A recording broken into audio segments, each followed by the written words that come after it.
Good day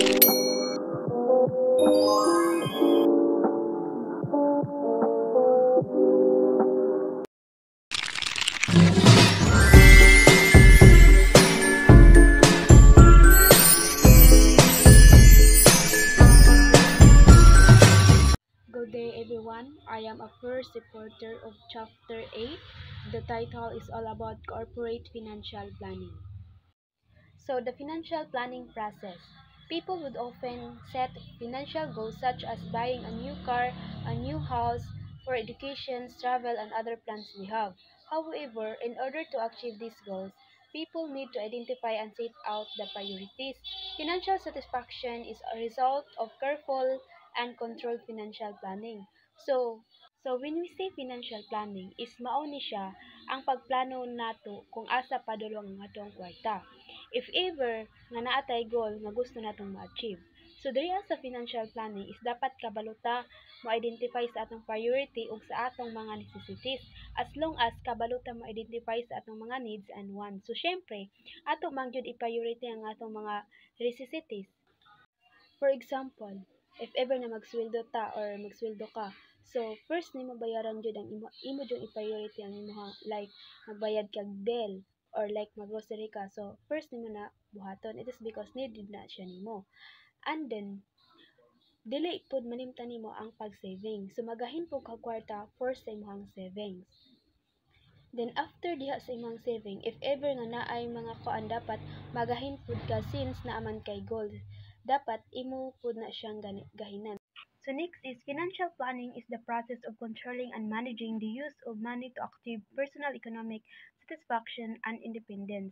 Each person has his own unique individual positions and therefore would require financial activity that must be carefully planned to meet their specific goals and objectives.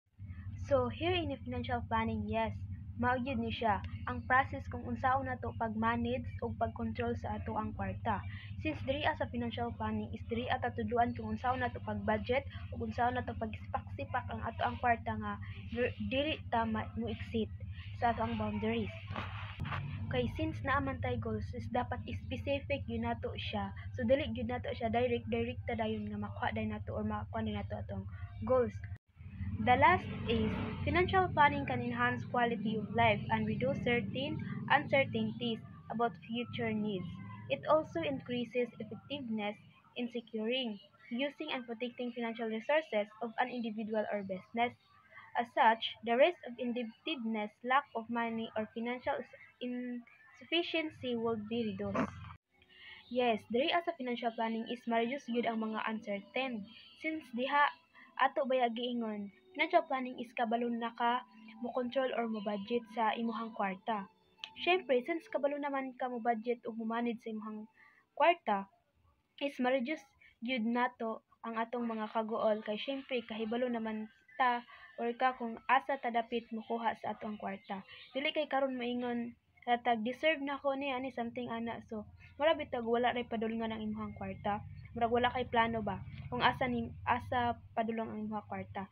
Unlike kabalo ka o mo financial planning. And then ma-enhance ang quality of life. Yes, ma-enhance gyud ang atong quality of life.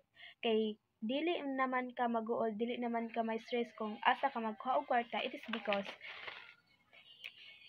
ang imong kwarta is imo naman gigahin para ana nga mga butang or para sa imong goals or para ma-achieve nimo o kung unsa ang imong gusto. Next is reduce. Diri apod is ma-reduce pud nato ang atong risk of indebtedness. Kay kung maingon ta og indebtedness is diri tungod sa kawadon is magkautang-utang ta. So tungod lagi kayo wala nato gigamit ang pagplano kung dapit nato padulong atong kwarta. So diri mo mosulod si risk of indebtedness nga magkautang-utang na magkalabad-labad na itong ulong.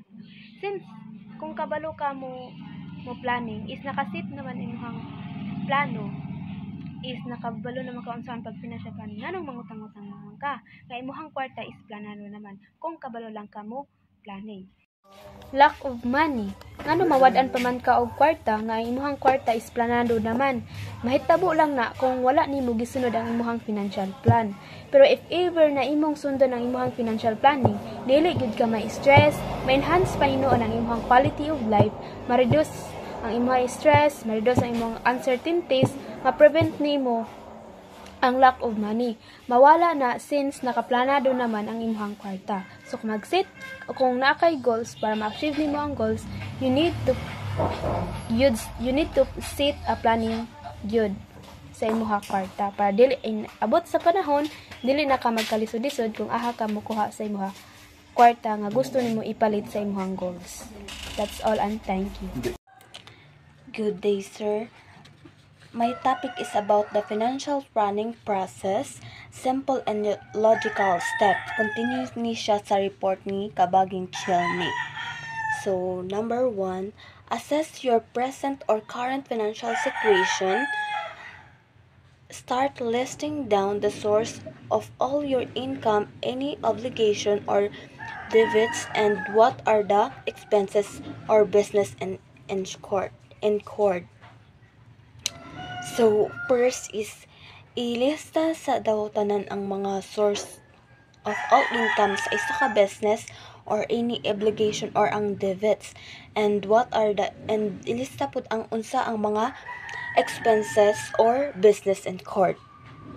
Second is develop financial goals and objectives. Individual or business will have varied reason on how they use the money they earn in this process. One needs to identify what are his basic needs and must be able to differentiate it from one's. So kani is individual or ang business nagid siya varied reason kung how they use the money they earn sa ilang business or sa ilang individual. In this process, one needs is to identify what are his basic needs. So diri pud ma-identify kung unsa iyahang mga basic needs and must be able differentiate it from one's. So makuan gini siya nga ma-differentiate yun siya sa mga wants sa isa ka tao. And that's my report, sir, and thank you. So my topic is develop alternative courses of action. Number 3, develop alternative courses of action. Developing alternatives is critical in making good decisions. Ang theory siya is nag-emphasize that having alternatives is essential for making good decisions. When faced with a decision, considering different option daw para matabangan ka na i-ensure ang imong pag-choose sa best possible decision making daw nimo para goods ang imong decision, ang kalabasan sa imong pagpili. Then na siya'y upat ka categories na many factors will influence the available alternatives. Possible courses of action usually fall into these categories. So na siya'y upat ka categories. Mao ni first is continue the same course of action. Ang gani siya is i-continue nato ang same course nato sa action para ma-maintain ang current approach. Second, expand the current situation. Ang tiya i-expand pa nato ang current situation nato para ma-build upon the existing situation. Third, change the current situation. Ang tiya is ato ang alisdan ang current situation nato para ma-modify ang current approach naan.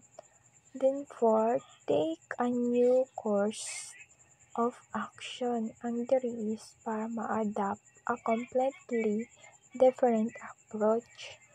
Pero kani siya na categories is dili nimo tanan i-apply sa every situation nimo.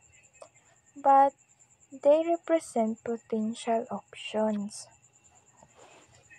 Kani siya is nagrulan siya of creativity in identifying alternatives and stresses that considering all possibilities leads to more effective and satisfying decision nimo. Mora to sa number 3 tapos number 4, evaluate possible alternatives. You need to evaluate possible courses of action, taking into consideration your life situation, personal values, and current economic conditions. Every decision closes all alternatives. So, ang gali is nag-state dira na when considering the possible courses sa action, you should take into account your current life situation o personal values nimo o prevailing economic condition nimo. Kay it take away is that every decision made nimo eliminate other possibilities. Tapos, for example, a decision to invest in stock may mean you cannot take a vacation. A decision to go to school full-time may mean you cannot work full-time. Then, opportunity cost is what you give up by making a choice. This cost commonly referred to as trade-off a decision. Trade-off of a decision will consider the lost opportunities that will result from your decision. So, ang diri siya is ang every decision daw nimo is nag-involve siya trade-off. Then, kaning investing in stocks might prevent you from taking a vacation and attending school full-time. Might mean you can't work full-time. So, opportunity cost is defined as what you give up by making a choice. It considers the lost opportunities resulting from your decision.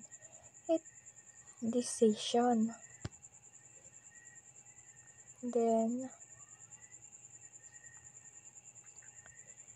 kaning uncertainty is a part of every decision. Selecting a college major and choosing a career field involve risk. Ang diriya is nag-discuss diri na ang element of risk daw o uncertainty inherent in decision making. Nag-point out diri that some decision daw like choosing a college major or career path are inherently risky because there's no guarantee of job satisfaction or employment. However, it contrasts with decision. This carry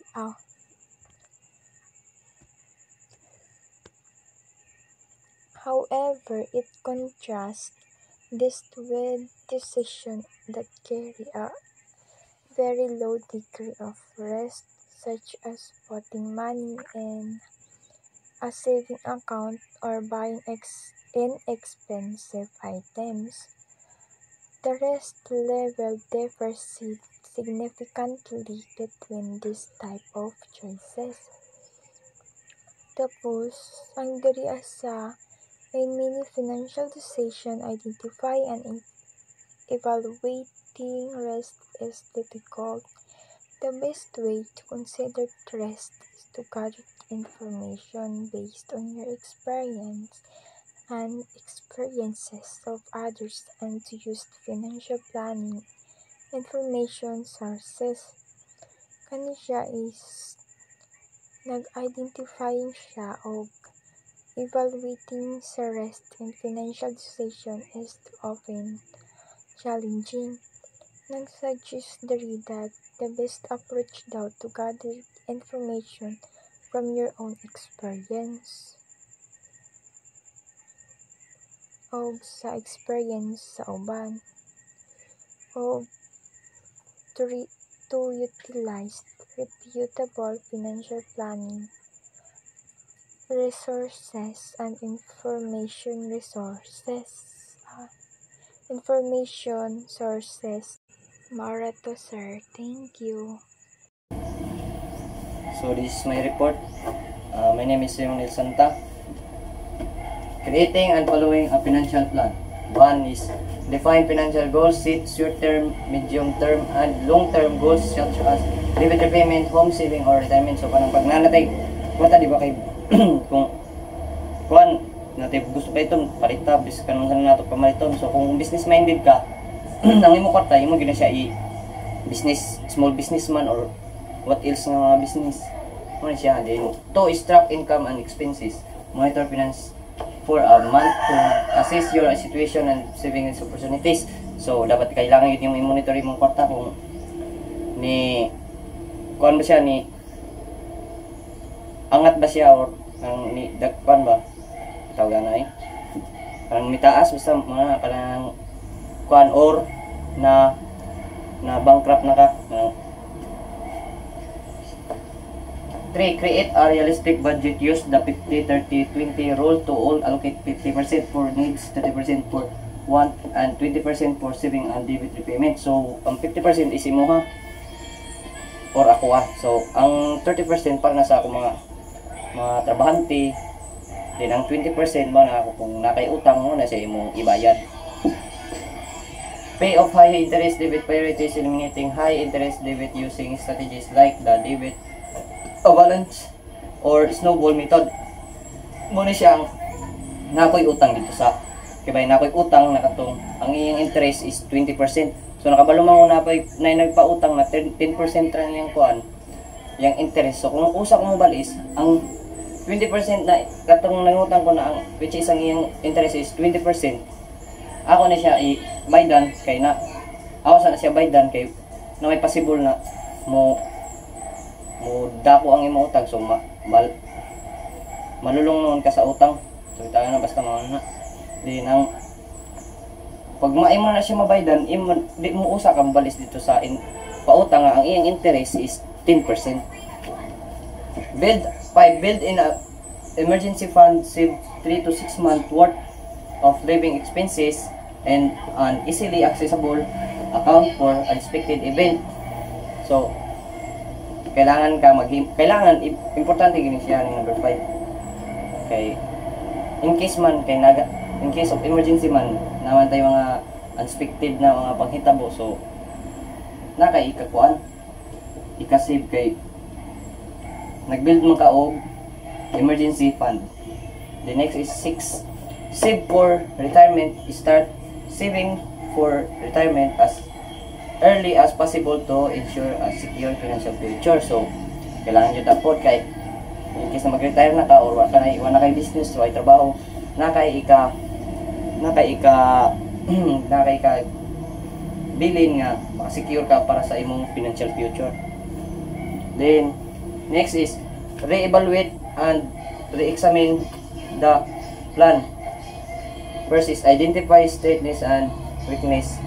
Well, pinpoint what's working well and what needs improvement. Next is assess feasibility. Will determine if the plan's goals in realistic given in the available resources. And so mo ni isa ni siya ka feasibility analysis kay isa ni siya ka pagin ay kanang kuan na ang imong proyekto kung magmalumpuson ba or kuan dili. Then next analysis risk. Will identify potential risks and developing studies may get them. So imo gyud iwasan na magbawas or kanang magbalin kanang imo ibalin mga kuan suggest improvement will propose and create things to make the plan and effective and efficient. So ikaw gid ang manguna na karang manguno ka ng tigmando wa. Then last is develop a revised plan. Will works together to create an update plan that incorporates the improvement. So dapat magkuan gyud ka kay kanang makig-ana gyud kasi mo mga kauban sa mga trabaho kay balik kung ikaw mo dugay-dugay imo sila sa bitaw ganang gabayan niyo sila ba kung kay labo na samot na kanang sa mga critical na mga desisyon mga plano ba mga to. Thank you.